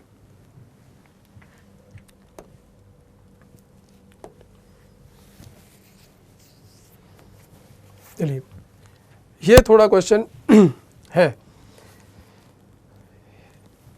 With reference to the role of the biofilters in the recirculating aquaculture system, consider the following statement. Biofilter की बात कर रहा है और कह रहा है कि जो पुनर्चरणशील एक्वाकल्चर प्रणाली में इसका क्या रोल है। जैव निस्यंदक बिना खाए हुए मत्स्य चारे को हटाकर अपशिष्ट उपचार प्रदान करते हैं। कि बायोफिल्टर क्या करेगा, waste treatment by removing uneaten fish feed. Biofilters convert ammonia present in the fish waste to the nitrate. Aquaculture में फिश है, तो जो फिश जो अपना रोज का खा रही है, पी रही है, उसको जो डिस्चार्ज कर रही है, क्या कर रही है, कार्बन डाइऑक्साइड कर रही है, फीकल मैटर, मतलब कि जो वो अपना वेस्ट निकाल रही है, मल निकाल रही है, और क्या कर रही है, साथ में अमोनिया गैस को भी निकाल रही है, अमोनिया को भी निकाल रही है। तो ये सारी निकालता है, उसे क्या कह रहा है, ये नाइट्रेट में कन्वर्ट करता है जो बायोफिल्टर है। Biofilter increases phosphorus as nutrient for the fish in water. तो ये क्या करेगा, इसको बढ़ा भी देगा फॉस्फोरस को, ताकि फिश को न्यूट्रिएंट मिले। अब हम देखते हैं बायोफिल्टर से हम क्या समझते हैं।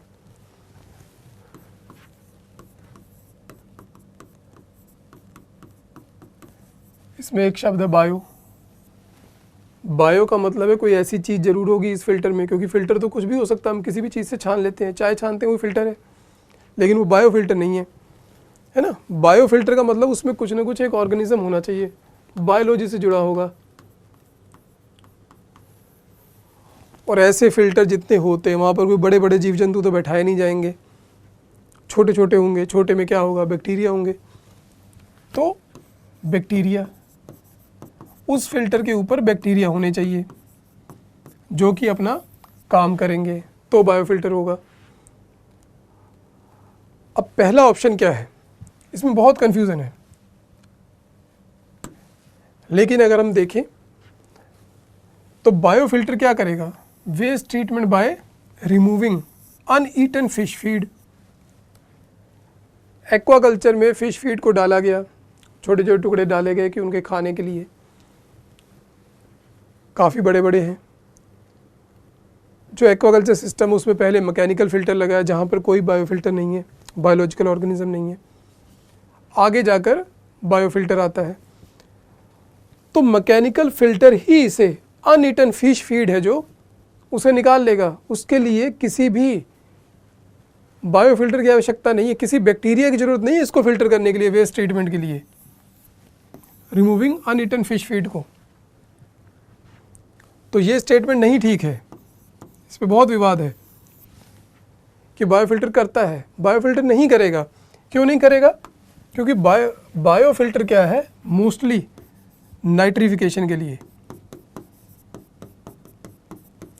नाइट्रिफिकेशन के लिए यूज़ किया जा रहा है इसमें, एक्वाकल्चर वाले में। इसका जो मकसद है वो नाइट्रिफिकेशन है। क्या है कि जो अमोनिया आया बहुत टॉक्सिक है, बहुत नुकसानदेह है, वहाँ रहेगा पानी में तो नुकसान करेगा, उसको एक बैक्टीरिया है जो नाइट्राइट में बदलेगा, जो कि टॉक्सिक है। इसको बदलने वाला बैक्टीरिया है, ग्रुप है पूरा नाइट्रोसोमोनास,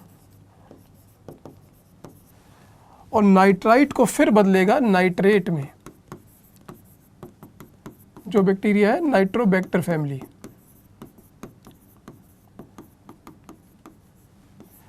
तो जो बायोफिल्टर का काम है एक्वाकल्चर में, जो सारा सिस्टम बनाया गया वो इसलिए बनाया गया है कि जो फिश का जो वेस्ट है, जो टॉक्सिक वेस्ट है, उसको निकाल दिया जाए। क्योंकि उसमें है क्या, सिस्टम क्या है, रिसर्कुलेटिव, कि पानी कम से कम वेस्ट हो, उसी पानी को यूज़ करते रहें। हर बार में फ़िल्टर हो रहा है केवल 10% पानी जो वेस्ट हो रहा है, बाकी 90% वही यूज़ हो रहा है। हमें पानी को दोबारा यूज़ करवाना है, इकॉनमी बना के रखनी है। तो इसलिए क्या है कि नाइट्रिफिकेशन के लिए लगाया गया कि उस पानी में टॉक्सिक, जिन चीज़ों को मैकेनिकल फ़िल्टर नहीं निकाल सकता, ये उसके लिए है केवल, जो कि अमोनिया को नाइट्रेट में बदल रहा है। तो दूसरी स्टेटमेंट हमारी सही है, biofilter convert ammonia present in the fish waste to nitrate. Biofilter increase phosphorus as a nutrient for the fish. Phosphorus की नहीं बढ़ाता, फॉस्फोरस वगैरह बढ़ जाता है तो और जा रहा है, एल्गल ब्लूम वगैरह आता है, यूट्रोफिकेशन हो जाता है, जिससे कि पानी और ख़राब हो जाता है। तो ये इसका आंसर नहीं है। इसमें बहुत कन्फ्यूज़न है कि ये है अनईटन फिश फूड, पर जो बायोफिल्टर है, जो उसका मकसद है, और जो मैकेनिकल फ़िल्टर के बाद लगा है, क्योंकि इस पर लोड ना आए ना। अब फिश फीड में तो बहुत सारी चीज़ें गिर गई, ऊपर से कुछ गंदगी भी गिर गई, कुछ इधर से गिर गया, और वो सारा जा रहा है, सारा बायोफिल्टर पे जाएगा, उस पर तो प्रेशर ही बहुत आ जाएगा, वहाँ पर ये बैक्टीरिया क्या काम करेंगे। तो उससे पहले एक मैकेनिकल फ़िल्टर है जो उसको निकाल रहा है, स्लज को निकाल रहा है, उसके बाद वहाँ पर जा रहा है, जो कि क्या करेगा, केवल टॉक्सिक चीज़ों को, जो अमोनिया, उसे कन्वर्ट करने के लिए लगाया गया है। तो केवल ओनली 1। मेरा तो यही मत है कि यही है, इसमें इशू है, लेकिन मैं इसके साथ जाऊंगा, यही ऑप्शन सही होनी चाहिए। कंसेप्ट के हिसाब से ओनली 1 ही सही है। निम्नलिखित युग्मों पर विचार कीजिए। अंतरिक्ष में पिंड वर्णन क्या है, सेफाइड्स क्या है, कह रहा है कि giant clouds of dust and gases in space है। नेबुले क्या है, stars which brighten dim and periodically, जो कभी कभी चमकते हैं, कभी कभी डल हो जाते हैं। पल्सर क्या है, न्यूट्रॉन स्टार है, that are formed when massive stars run out of fuel and collapse. ये वो न्यूट्रॉन स्टार हैं कि जो कि बहुत तब बनते हैं कि जब इनका फ्यूल ख़त्म होने लग जाता है और कोलैप्स होना शुरू हो जाते हैं। तो ये सारी बातें कह रहा है। देखिए सेफाइड क्या है, इसका नाम बहुत कम आता है, और ये ओनली 1 ओनली 2 वाली ऑप्शन है।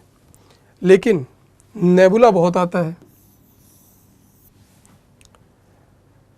नेबुला क्या है, देखिए पहले देख लेते हैं एक बार, इसको बहुत कन्फ्यूज़न रहता है, बहुत सारे शब्द आते हैं।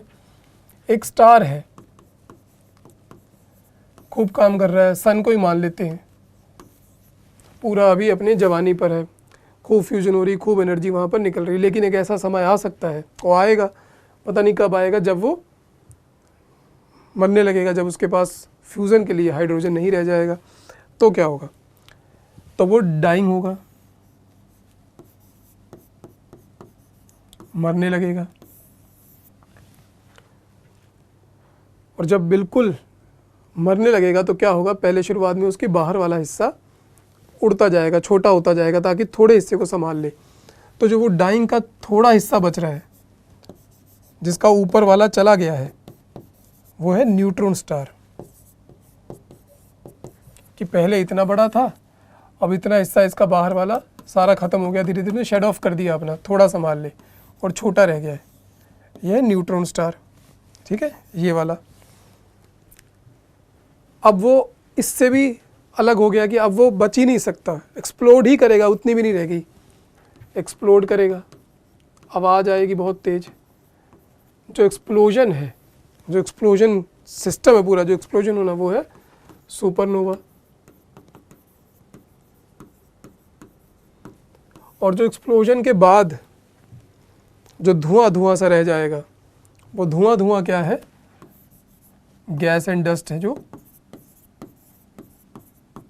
नेबुला।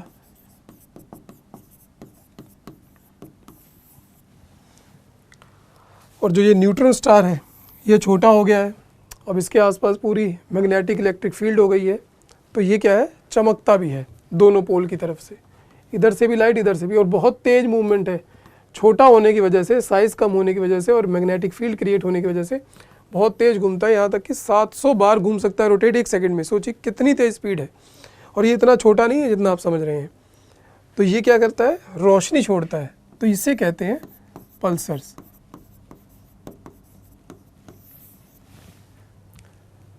तो पल्सर्स किससे रिलेटेड हो गया? न्यूट्रॉन स्टार से। और न्यूट्रॉन स्टार कब बनता है?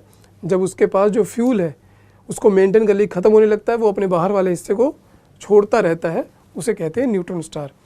तो आइए, हमने तीनों टर्म देख ली हैं, एक सेफाइड नहीं देखा क्योंकि वो अलग कंसेप्ट है। तो सेफाइड क्या है? ये है stars which brighten and dim periodically. ये शुरुआती समय में दूर के डिस्टेंस नापने में काम आता था।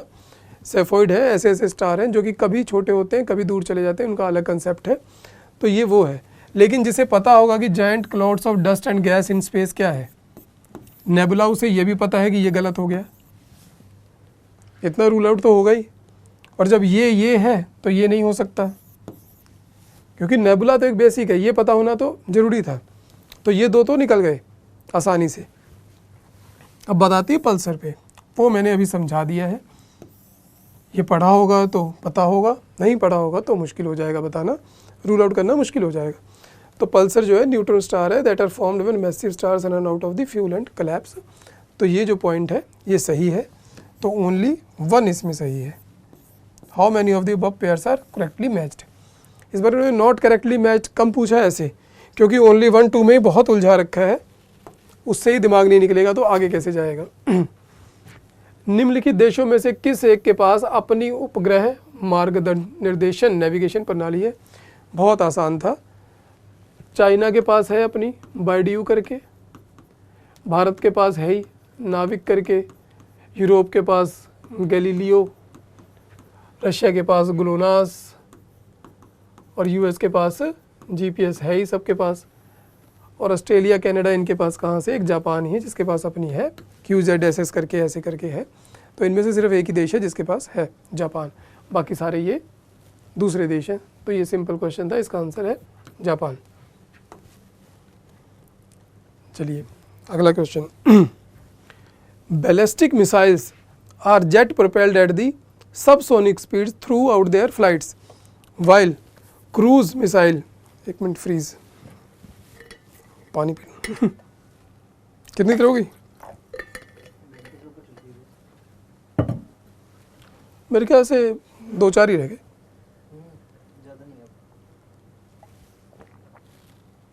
उतना बढ़िया गया नहीं, वो जा भी नहीं सकता।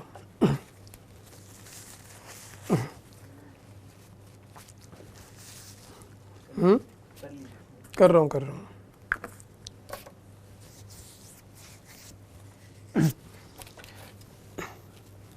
क्वेश्चन दोबारा बोलूँगा, यहाँ से करना। Ballistic missiles are jet propelled at subsonic speed throughout their flight while cruise missiles are rocket powered only in the initial phase of flight. कह रहा है जो बैलिस्टिक मिसाइल है वो जेट प्रोपेल्ड है, जैसे जेट चलता है उस तरीके से चलता है और सबसोनिक स्पीड से चलता है, पूरी उसकी जितनी दूरी है उस पर वैसे ही चलता जाता है।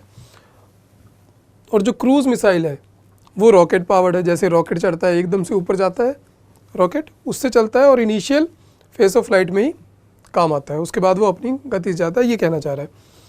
Agni 5 is a medium range supersonic cruise missile. जो अग्नि 5 है वो supersonic medium range cruise missile है। While BrahMos is a solid fuelled intercontinental ballistic missile. देखिए ईजी सवालों में से था, एक आधी बार यूपीएससी दया भी कर लेती है। तो ये सबको पता है कि अग्नि 5 क्या है, इंटरकॉन्टिनेंटल बैलिस्टिक मिसाइल है, और ब्रह्मोस क्या है, एक medium range supersonic cruise missile है। इसको ज़्यादा डिटेल में समझने की जरूरत नहीं है, ये पता है, लगभग सबको पता है कि अग्नि 5 बैलिस्टिक मिसाइल है। इशू है कि बैलिस्टिक मिसाइल और क्रूज मिसाइल में है क्या। बैलिस्टिक मिसाइल तो वो मिसाइल है जो पैराबोला में जाती है, बेसिक कंसेप्ट है। बैलिस्टिक टेक्निक का मतलब ही है कि पैराबोल में जाना, तीर छोड़ना, पत्थर मारना, सारा क्या है बैलिस्टिक। शुरू में बहुत सी पावर लगी, बाद में धीरे धीरे पैराबोला में गया, नीचे गिर गया। पत्थर हम ऐसे सीधा फेंक के सीधा नहीं रख सकते, ग्रेविटी का इफेक्ट आएगा। तो जो बैलिस्टिक मिसाइल है वो इस तरीके से चलती है जिस प्रकार से रॉकेट चलता है। और जो क्रूज मिसाइल है वो एक गति पे चलती है, जेट प्रोपेल्ड है। एक बार उसने गति हासिल कर ली वो सीधी जाती जाएगी, किस ऊंचाई पर है वो भी निर्धारित है, उस सब को कंट्रोल किया जा सकता है, सीधी जाएगी फिर टारगेट पर जाएगी। और बैलिस्टिक मिसाइल सीधा जाएगी, पैराबोला में जाएगी, वहाँ जाकर टारगेट करेगी। तो पहली स्टेटमेंट क्या है कि जेट प्रोपेल्ड है, सबसोनिक स्पीड है, ऐसा नहीं है, हाइपरसोनिक से जाती है ballistic missile. While cruise missiles are rocket powered only in the initial phase of flight. ये बैलिस्टिक मिसाइल के लिए है कि एक बार उसको पावर दे दी उसके बाद तो वो अपनी स्पीड से ही आगे जाती जाएगी। और उसमें अब जो अग्नि 5 उसमें लगा दिए गए, स्टेज लगा दी गई, स्टेज के बाद ये होगा, उसके बाद ये होगा, उस तरीके से बनाया जाता है। तो ये स्टेटमेंट भी गलत है और ये वाली स्टेटमेंट भी गलत है, दोनों गलत है, इंटरचेंज कर दिया गया है। अगर इंटरचेंज कर दें तो स्टेटमेंट दोनों सही हो जाएंगी, लेकिन अभी दोनों गलत हैं। तो ये पूछ रहा है कौन सी करेक्ट है, तो नीदर वन नीदर टू, कोई भी सही नहीं है, दोनों गलत है। आगे बढ़ते हैं, वो बेसिक में से था। देखिए हरित हाइड्रोजन पे फिर आ गया, ग्रीन हाइड्रोजन के प्रति पूरी तरह मोह हो चुका है। It can be use directly as a fuel for internal combustion.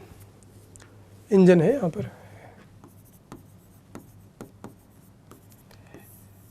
कह रहा है इसको डायरेक्टली यूज़ किया जा सकता है as a fuel internal combustion engine में, कि जो इंजन हमारे आजकल यूज़ होते हैं जो गाड़ियों में, उनमें पेट्रोल की जगह सीधा हाइड्रोजन को हम यूज़ कर सकते हैं, ऐसी बात कह रहा है। Can be used, it can be blended with the natural gas and used as fuel for heat and power generation.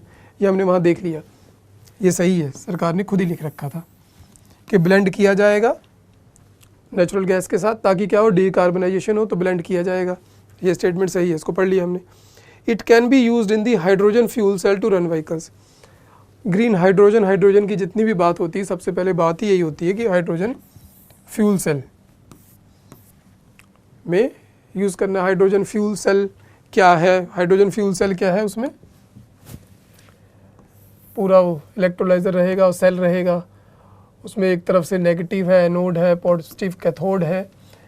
इसको पूरा मैं डिटेल में नहीं जाना चाहता कि इधर से हाइड्रोजन आएगा, इधर से प्रोटॉन इसके हाइड्रोजन के इधर से जाएंगे, इधर से इलेक्ट्रॉन जाएगा, इलेक्ट्रिसिटी जनरेट होगी और यहाँ पर जाके ऑक्सीजन होगा, ये फिर से पानी में बन जाएगा हाइड्रोजन। तो क्या करेगा हाइड्रोजन, इलेक्ट्रिसिटी भी बना देगा, इलेक्ट्रिसिटी बन गई, यहाँ से इलेक्ट्रॉन गया, वापस क्या करेगा, ऑक्सीजन से मिलके अपनी जो लॉस इलेक्ट्रॉन है उसको भी पूरा कर लेगा और क्या हो जाएगा, पानी बन जाएगा। तो हाइड्रोजन सेल में क्या होगा, फ्यूल हाइड्रोजन है, वेस्टेज वाटर है, तो पूरी तरह से क्या हो गया, सस्टेनेबल हो गया, ग्रीन हो गया। तो ये सही है, it can be used in the hydrogen fuel cell to run vehicles. ये तो सबको पता होगा, इशू यहाँ पर था, लेकिन ये हमने पहले देख लिया कि ये सही है। अब आया ये, हमने वहाँ पर देखा कि बार बार वो कह रहे थे पॉलिसी में जो हैवी इंडस्ट्री है, मोबिलिटी है, उस पर ध्यान देना है। तो उस पर ध्यान देने के लिए अभी ये इसी तरफ सोच रहे हैं इस पे ट्रायल वगैरह हो चुके हैं कि कैसे इंटरनल कंबशन इंजन किया जाए। उसमें स्पार्क ही तो करना है। जो स्पार्क अभी पेट्रोलियम से होता है वो यहाँ इससे होने लग जाएगा, गैस से, और फिर उसके बाद उसमें यूज़ हो जाएगा। तो ये स्टेटमेंट भी सही है, directly as a fuel for internal combustion engine. Directly का मतलब ये है कि हाइड्रोजन को किसी फॉर्म में बदलने की ज़रूरत नहीं है। ये नहीं कि हम हाइड्रोजन डलवा लें आज अपनी गाड़ियों में, हाइड्रोजन के अकॉर्डिंग उस इंजन को बना दिया जाएगा तो डायरेक्टली हाइड्रोजन खुद यूज़ हो जाएगा एज ए फ्यूल डायरेक्ट। ये कहने का मतलब डायरेक्टली ये नहीं कि हम अभी यूज़ कर लें, तो it can be use directly. तो तीनों स्टेटमेंट सही है, ऑल दी 3 आर करेक्ट। हो गया, ग्रीन हाइड्रोजन पे आए। लेकिन ये सारा बेसिक में से ही पूछा गया, बार बार वो अपनी पॉलिसी में ही लिख रहे हैं। ये भी बहुत अच्छा प्रश्न है। भारत की सार्वजनिक क्षेत्रक स्वास्थ्य देखभाल प्रणाली सीमित, निरोधक, वर्धक और पुनःस्थापक देखभाल के साथ साथ मुख्यतः रोगनाशक व्यवस्था पर ध्यान केंद्रित करती है। देखिए ट्रांसलेशन में यही गड़बड़ होती है यूपीएससी से, कहना कुछ चाहते हैं, कह कुछ देते हैं। इधर देखते हैं, इंडियाज़ पब्लिक सेक्टर हेल्थ, इसीलिए कहीं गलती लगे तो इंग्लिश वाला ज़रूर देखना चाहिए।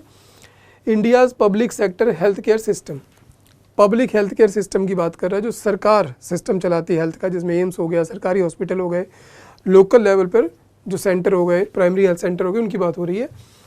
तो India's public sector health care system largely focus on curative care. Curative care का मतलब है कि जो ध्यान केंद्रित है सरकार का, वो केवल इस बात पे है कि आदमी आ गया उसका इलाज कर दिया जाए, कि बीमार होकर आया उसको दवाई दी और भेज दिया, विद लिमिटेड, कि बहुत कम प्रिवेंटिव है, बीमारी को बचाने से रोकना चाहते हैं, प्रमोटिव है, अवेयरनेस करना चाहते हैं कि नहीं, और रिहेबिलिटेटिव केयर है, अगर कोई बीमार हो गया है किसी गंभीर बीमारी से तो उसके लिए बाद में कुछ सोचते हैं कि नहीं सोचते हैं। तो क्या लगता है आपको, क्या है भारत सरकार की पॉलिसी? देखिए बहुत पुरानी कहावत है कि prevention is better than cure, कि बचाव इलाज कराने से ज़्यादा बेहतर है। पहले ही बचाव कर लो, बाद की तो बात है। तो ये बात सरकार को भी पता है, ऑल ओवर वर्ल्ड पता है। तो प्रिवेंशन पर बहुत ध्यान दिया जाता है। हमने अभी क्या पढ़ा, अनीमिया मुक्त भारत, क्या है वो? पहले ही प्रिवेंशन है, किसको किसको बचपन से ही शुरू कर दिया कि बीमारी ना हो, यही प्रिवेंटिव केयर है। क्यूरेटिव केयर तो बाद में कह रहे, जिसको कोई बीमारी होगी उसको देखेंगे। टीबी के लिए पहले से ही खांसी है, जिसको हो रही है फटाफट जांच कराओ, प्रिवेंशन, ताकि कहीं और लोगों को ना फैले।